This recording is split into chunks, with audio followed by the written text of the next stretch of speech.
E aí, tá na dúvida de como escolher o seu mouse? Não sabe o que é essa baboseira de sensor, switch, qual o tamanho, peso, ou até qual faixa de preço um mouse se encaixa? Bom, eu tô aqui hoje para responder todas essas perguntas e fazer com que você saia daqui sabendo exatamente qual é o mouse certo para você. E aí pessoal, tudo bem? Eu sou o Davi e sejam bem-vindos ao canal do Dicas PC.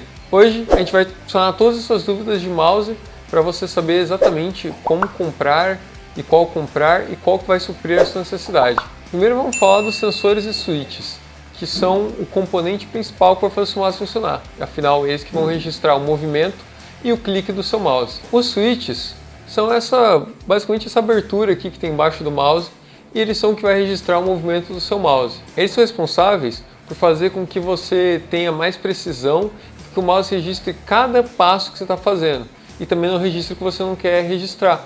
Por exemplo, aquela hora que você está mexendo o mouse e você levanta ele para voltar para o mousepad para você poder continuar indo para o lado, tem mouse que, por exemplo, pega esse movimento quando está chegando mais perto, tem mouse que só pega realmente quando você encostou no chão. E isso são coisas que os sensores bons você consegue ajustar e que vão te trazer uma confiança muito melhor, uma consistência na sua jogatina ou no seu trabalho, se você edita e tudo mais, já que isso pode trazer uma boa confiabilidade para o seu trabalho e não vai fazer que você fique perdendo tempo ou se frustrando com o seu equipamento não funcionando direito. Bom, os switches mais conhecidos de hoje são os PixArt. A gente tem os PixArt 3310, 3360, 3325 e 3389. Eles são encontrados na maior parte dos mouses gamers mesmo, que vão te entregar uma boa jogabilidade e um produto de qualidade. Claro que existem exceções, não são todos os mouses que vão usar esse sensor. Por exemplo, a Razer usa um sensor próprio, assim como a Logitech e a Glorious. Mas, por exemplo, um Zowie ou até esse Superframe aqui usam sensores PixArt, que são sensores assim, que a gente tem mais confiabilidade e tem mais consciência de mercado. Não que os outros não sejam bons, só que esses são mais usados. O sensor que a gente tem hoje em dia uma confiabilidade maior é o 3360. Ele já se provou com uso extensivo por vários jogadores, inclusive profissionais. Ele é um sensor confiável e que consegue te entregar a precisão que você precisa para jogar no mais alto nível. Os switches são os componentes que vão registrar, por exemplo, os cliques. Pode ser tanto clique nos dois botões do mouse ou em algum botão lateral. E é importante que você tenha uma precisão desses cliques, porque afinal, em jogos, por exemplo, MOBAs, você vai estar clicando diversas e diversas vezes no mesmo botão, e caso que alguma dessas vezes não seja registrado ou alguma coisa do tipo, pode ser a mudança entre você ganhar ou perder um jogo, ou morrer ou matar alguém. Então é muito importante que eles registrem de maneira confiável esses cliques, inclusive os cliques laterais, onde existem mouses aqui que tem 2, tem mouse que tem 3, tem mouse que tem 7, tem mouse que tem 12 botões na lateral.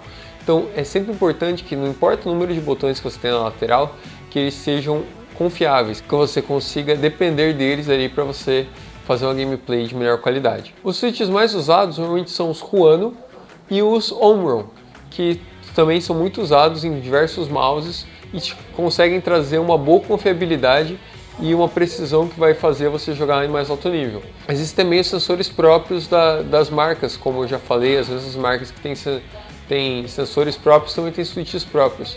Então isso também já pode te dizer que tem algumas marcas que vão um pouco mais além para fazer o próprio produto e algumas preferem usar partes já, vamos dizer assim, já que já esteja a prateleira ali, que já estejam desenvolvidas, mas que servem muito bem e são utilizadas pela maioria dos profissionais, então não tem nenhum problema com isso. Agora que você já entendeu como o seu mouse funciona por dentro, a gente vai entender como que ele vai te ajudar por fora. Porque afinal o mouse ele é como se fosse uma extensão da sua mão, né?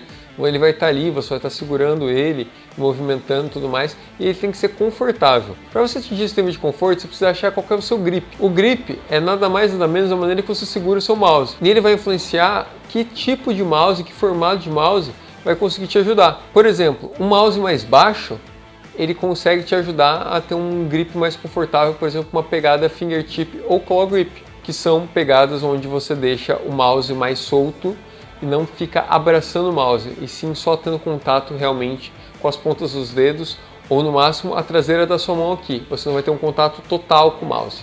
Basicamente os grips são três. Você tem o fingertip, que é o que você segura o seu mouse pelas pontas dos dedos e você tem uma jogabilidade ali melhor, você consegue ter uma mobilidade melhor com ele. Você tem o claw grip, que é onde você arqueia os seus dedos para vamos dizer assim, abraçar mais o mouse. E você tem o Palm Grip, que é a pegada onde você literalmente está abraçando o mouse com sua mão inteira está fazendo contato com o mouse, e isso é o que, vamos dizer assim, traz a pegada do mouse. Cada tipo de pegada se beneficia mais com um tipo de mouse. Por exemplo, os fingertips normalmente gostam de mouses mais baixos, porque você consegue estender mais a sua mão, e ao mesmo tempo ele não precisa ser um mouse muito grande. Já o mouse mais alto, assim, normalmente é mais voltado para o pessoal que usa Palm, porque ele vai te facilitar segurar o mouse inteiro e vai te dar um conforto maior. Ao mesmo tempo ele tem que ser um pouco maior, para você poder segurar realmente ele e ele caber na sua mão e não ficar nada sobrando, nada arrastando. Já o Claw Grip, ele consegue se beneficiar tanto do mouse mais baixo, ou se você usa aquela pegada híbrida que, né, que o pessoal chama de Palm Claw, que é quando a traseira da sua mão está ali em contato com o mouse, mesmo que seus dedos sejam arqueados, então daí já é mais interessante você ter um mouse que ele seja baixo na frente e alto atrás, para fazer com que esse grip fique mais confortável para você. Bom, agora você mais ou menos já sabendo o formato que o seu mouse precisa ter, agora você tem que saber qual que é o tamanho dele. Para a gente decidir qual que é o tamanho certo para o seu mouse, a gente vai usar basicamente dois dos tamanhos. A gente não vai considerar muito a altura, que a altura, já te falei, vai depender mais da sua pegada. A gente vai usar principalmente o comprimento e a largura dele. Como que você vai saber qual que é o comprimento certo? Bom, basicamente você vai pegar a sua mão, direita ou esquerda, dependendo a mão que você usa do seu mouse, você vai fechar ela assim. Você pode pegar uma folha de papel, por exemplo, e marcar, mas você vai medir o tamanho da ponta da sua mão até a base, ou seja, que é a ponta do seu dedo médio aqui, do meio, até a base, e você vai medir aqui da lateral do dedão até aqui a junta do mindinho, que vai ser mais ou menos a largura da sua mão. Lembra, com a mão fechada, largura daqui até aqui, e de cima até embaixo. Você pode pegar um papel, por exemplo, e marcar aqui bonitinho, e você medir com uma régua. A minha mão aqui, por exemplo, ela tem 21 centímetros de comprimento e 10 centímetros de largura. O seu mouse, ele não pode ser nem tão grande que seja difícil você segurar ele e causando desconforto, que você tem que ficar com a mão aberta para pegar ele, vai te causar dores e tudo mais, e não vai ser uma experiência legal. E ele também não pode ser muito pequeno, que você fique com a mão toda espremida ali, fazendo aquele grip coxinha, sabe? Segurando o mouse assim. E você também tenha dores, câimbras, etc., porque você vai estar segurando o mouse muito apertado.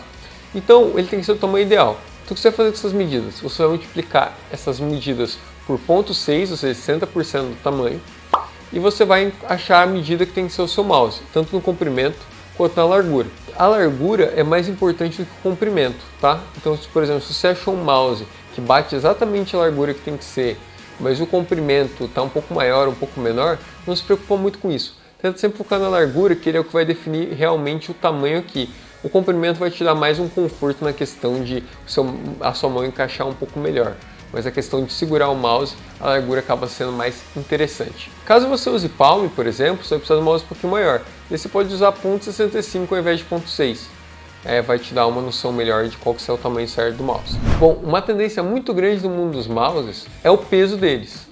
Antigamente ali, você provavelmente até já deve ter visto, ou até tem um mouse desse, mouses que você consegue adicionar peso a eles. Você consegue deixar ele mais pesado, ou coisa do tipo. Mas para quem quer realmente levar o jogo a sério, os jogadores profissionais já provaram que quanto mais leve o seu mouse, maior o seu desempenho.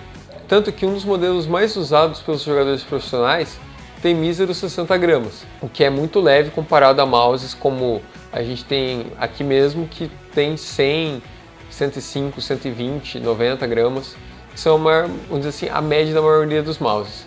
Hoje em dia o foco é você ter um mouse mais leve, já que ele vai te dar mais conforto e vai parecer que você nem está segurando nada na mão, o que vai fazer com que o seu movimento se torne mais natural. Bom, o peso é algo que você vai encontrar normalmente em mouses mais caros, essa questão de alívio de peso. Então, você pode ver muitas vezes tem aqueles mouses que são todos furados, ou mouses que são mais leves, eles já tem esse trabalho, eles usam um plástico mais fino mesmo, assim ele tem resistência e tudo mais, mas não se preocupe muito com isso. É mais pela questão do seu conforto na hora da sua jogabilidade. Por isso dá uma olhadinha ali, se você conseguir encaixar um mouse mais leve, às vezes no seu orçamento, às vezes pode ser uma boa pedida.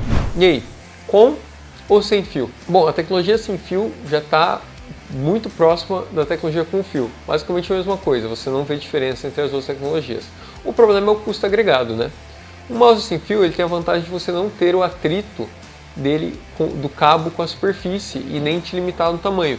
Que muitas vezes a maior parte dos gamers eles fazem uma maneira de prender o cabo para que fique só o tamanho de cabo necessário. Mas você precisa dar aquela puxada a mais e você trava ou você bate em alguma coisa e acaba sendo frustrante.